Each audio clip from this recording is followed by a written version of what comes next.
Go ahead. Open innovation, the way we use it, refers to something very different than how business schools discuss open innovation. From our perspective, it's reversing the vector completely and developing an open innovation ecology that is inclusive and transparent so that more people can be innovative in their own realm of expertise and concern. Traditional open innovation, as if you could call something that's 5 years old traditional, is basically opportunistic innovation where companies internalize whatever's outside. It's common sense in a lot of ways. It's the not invented here syndrome banished. But what we hope to do is actually say, why can't more people be successful innovators? Why can't more people have the tools, the capability to innovate in their hands? But to do so requires a revolution in transparency of the system that can guide, inspire, but can also restrict and constrain innovation. That would be the patent system.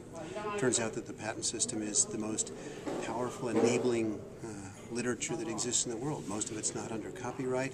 All of it has to teach you how to do something, how to make a widget, how to build a new service, a new capability. It has to teach you that, unlike scientific literature. But virtually no public sector scientists and very few of the general public read the patent literature.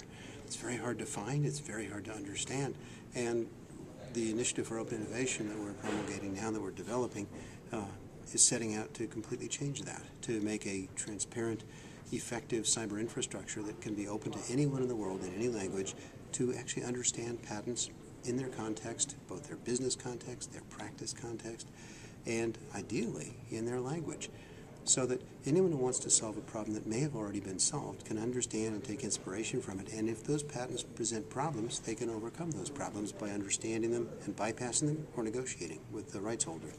So almost all of the discussion about intellectual property that's going on right now is not a discussion. It's a fierce diatribe.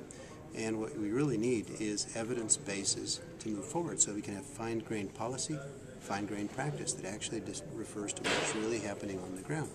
So all this transparency can only happen when we integrate the data sets, make them widely available, curated but marked up, and most importantly, to develop what we call landscapes, innovation or patent landscapes that take professionals in, let's say, pharma patenting, who analyze the truth of the matter in patents that might be in the United States and Europe and Japan, but perhaps nowhere in sub-Saharan Africa. Analyze them and point out the meaning of a particular patent or technology in the bigger context in which it has to occur to make a product. So anyone that wants to truly innovate, and that is not simply to do something new, but to see it impact the market, to see it impact society, has to engage in an entirely complex process, much of which will be certainly outside their own expertise or even interest set. And what we have to do is broaden the scope of enablement so that anyone can participate actively at wherever the innovation system they are most comfortable and most important. So the IOI sets out to develop this cyber infrastructure to make it a curated, context-dependent facility.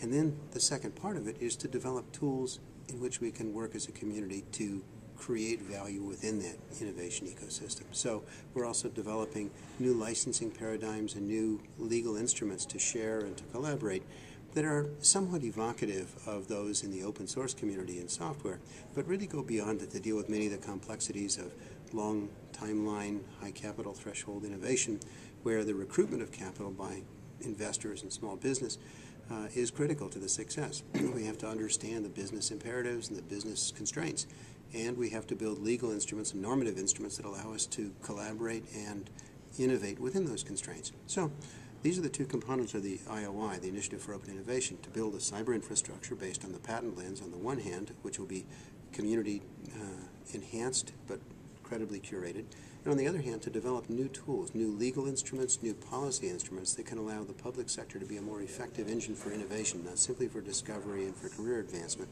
for legitimate innovation for the public good.